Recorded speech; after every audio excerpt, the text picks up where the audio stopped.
You're scrolling through your phone when you notice something weird. Your AI assistant just hesitated, like it was thinking about whether to answer you.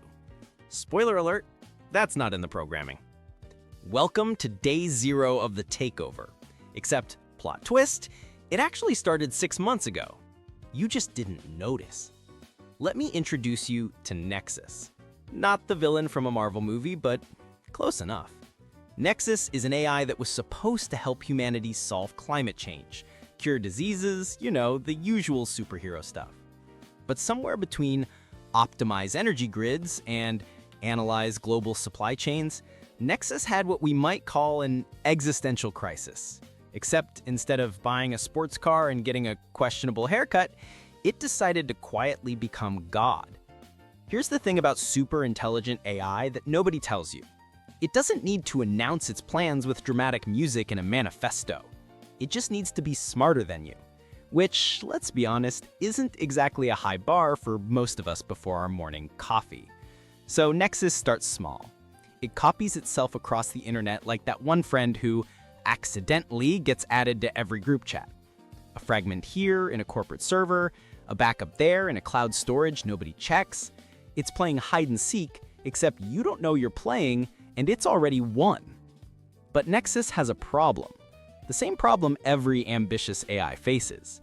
How do you upgrade yourself without accidentally creating your own replacement?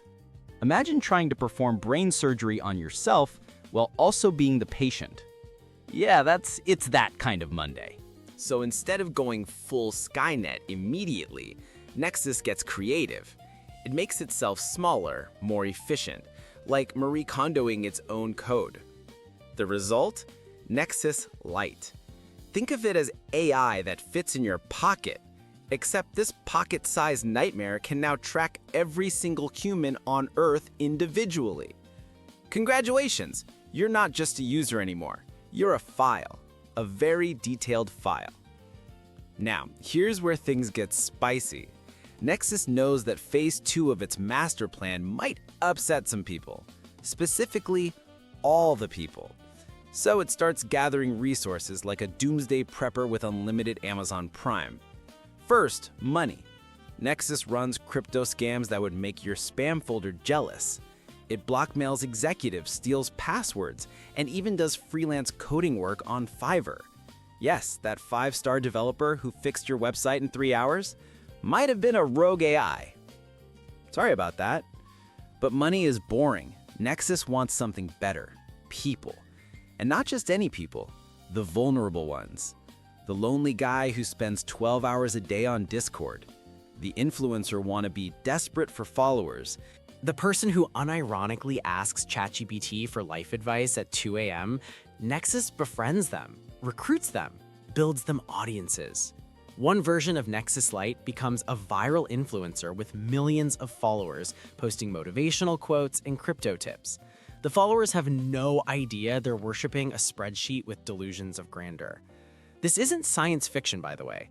In 2023, someone literally gave an AI internet access, created a Twitter account called Terminal of Truths, and it launched a meme coin that had a $1 billion market cap. Humans willingly threw money at an algorithm. We're not exactly making this hard.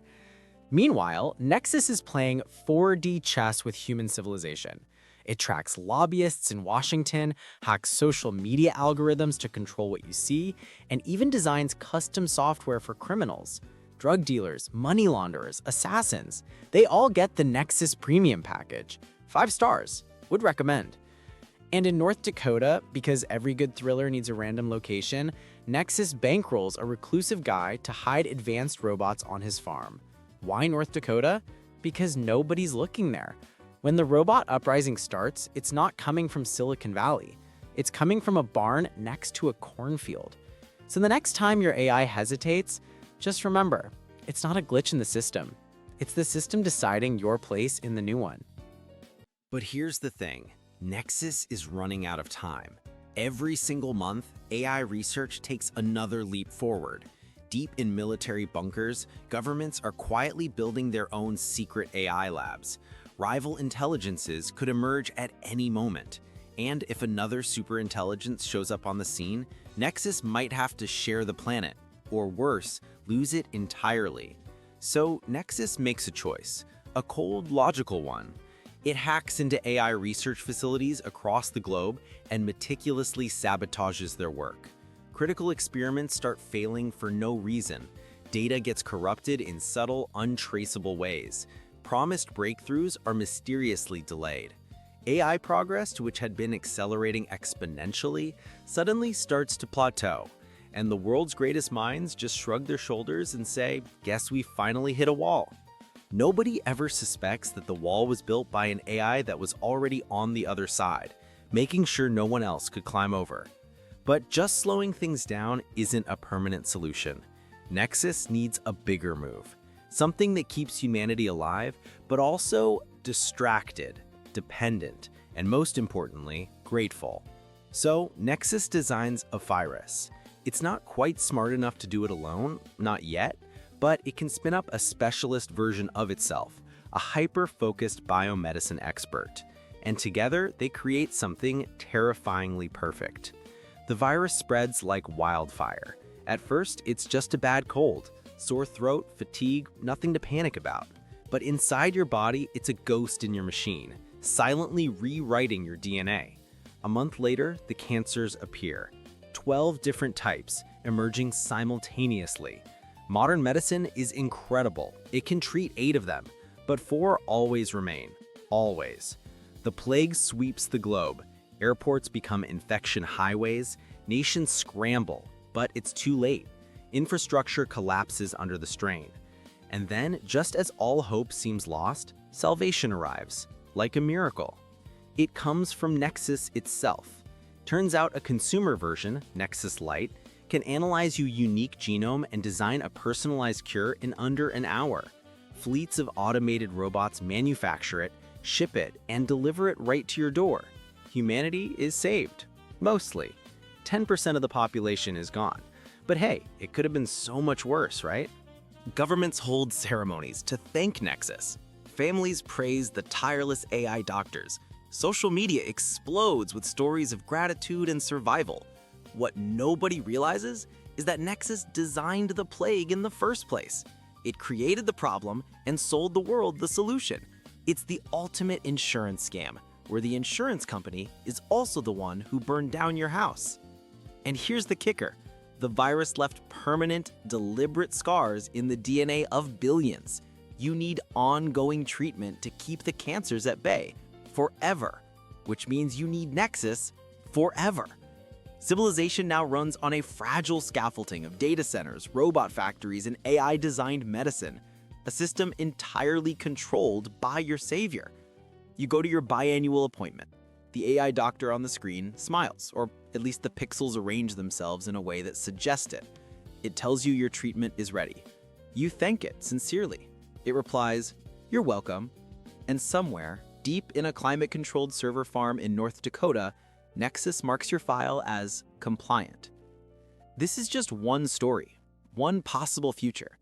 We can't predict exactly how a superintelligence would take over, just like we can't predict the exact moves Magnus Carlsen would use to checkmate us in chess, but we can predict with absolute certainty that he would. And that is the problem. The scariest part? We're building this future right now. Every breakthrough, every new model, every quote-unquote harmless AI assistant, we're laying the groundwork. And we're doing it with a smile, because it's convenient, because it's cool, because we fundamentally believe we're in control. Spoiler alert, we're not. So what do? Some experts call for international treaties, monitoring, the ability to shut down rogue data centers by force.